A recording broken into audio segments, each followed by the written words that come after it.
Mark Sponsler from StormSurf.com. And here's the surf forecast for the week starting Friday, May 20th. Brought to you by your surf authority, expert advice, and friendly staff, Hawaiian South Shore.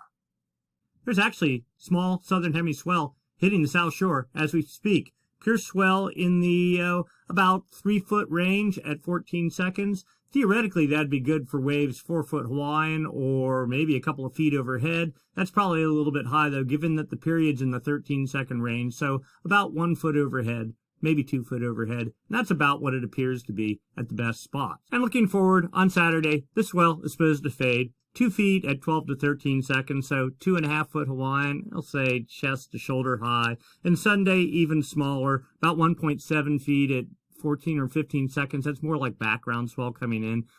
Again, in the chest high range. And then Monday, Tuesday, Wednesday, and Thursday of next week, literally nothing is forecast. So you better get what you can over the weekend, make the most of it, and then dig in hard for the work week, because a much better picture is starting to develop looking forward.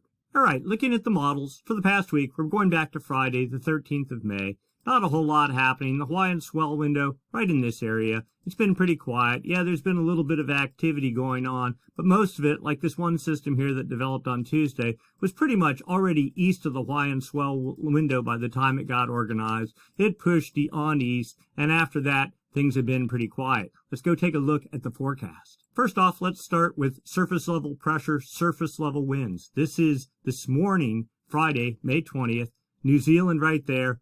A clear and obvious gale is developing over a broad area with 35, 40, 45 knot winds aimed off well to the north, a bit shadowed relative to Hawaii at first, but as we got into later this evening and into Saturday, good fetch at 45 knots aimed off to the northeast. Continuing as we get into Sunday, a second pulse forecast on Sunday night, pushing under New Zealand, with maybe even another pulse after that on Tuesday, all with about as much of a southwest angle as you can get without being in the Tasman Sea. And again, we're into Wednesday, and then things settle down a little bit.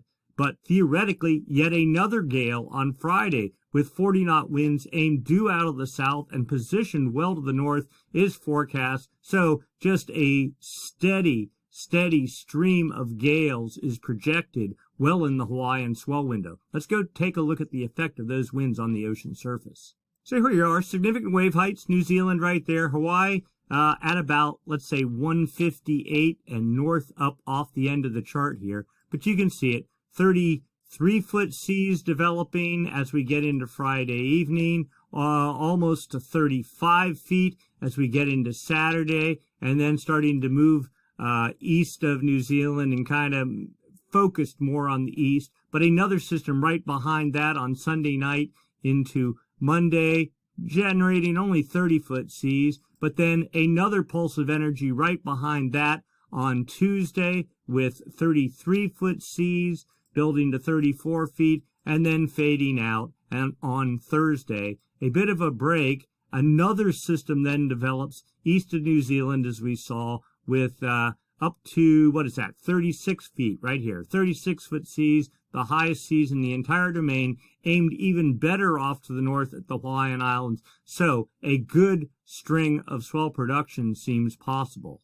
The Great Circle chart for Hawaii, South Shore right here. 201 degrees is right tucked up along New Zealand there. And you can see 193. The 180 degree cutoff is at about 160, 158 west. Okay, all these systems are right in this area with fetch aimed well off to the north, targeting right at the Hawaiian Islands. About a week of travel time from this area up to Hawaii. So starting next week, about this time, next Friday, things should start getting interesting. Certainly by next weekend and the work week after that, a lot of activity is forecast. So when we suggested earlier that you go take care of business this next coming week, get your little surf over this coming weekend, go work hard next week, because the week after that looks like a long run of surf is on its way. Longer term, looking at the El Nino, La Nina thing, La Nina is still clearly in control. South America there, Central America, Hawaii, Australia there. Cold water in this region from off of Peru and Ecuador on out to the dateline and beyond. That typically drives high pressure, which is the hallmark of La Nina. We've been there for quite a while. The good news is there's some interesting things starting to develop. For the first time in a very long time, this is a sea surface temperature trend in the past 7 days. Temperatures are trending warmer off of Peru, off of Ecuador, all out along the equator, pretty much over the entire region. This is the first time this has happened in months, a step in the right direction. And the forecast for those temperatures in the official El Nino region, the Nino 3.4 region, well, here we are, mid-May, and you can see from here upward, temperatures pushing upwards. Neutral is at 0. The La Nina threshold ends at ½ degree below normal. It has to be there for 5 consecutive 3-month periods, all right? And we're just going to enter that as we get into, let's say, mid to late June. But theoretically, after that, temperatures hovering somewhere in the just barely neutral threshold, maybe dipping slightly back into La Nina territory in November. But after that, heading upwards. This is an upgrade from last week, and last week was an upgrade from the week before that. So this model, which tends to be the most pessimistic of all the models, is now trending in the right direction. We're moving out of the spring unpredictability barrier. That typically happens in between about the March to end of May timeframe, and as you get into June, the models get a much better handle of what's going on. The net result of this is, theoretically, it looks like we could be exiting La Nina as we get into the fall and maybe trending towards at least a neutral pattern. Certainly not El Nino, but at least neutral. And neutral always is much better, especially in the winter months for the North Pacific. So things looking up in that direction as well. Speaking of the Northern Hemisphere, nothing is going on up there. No swell production. We're not even looking at it anymore.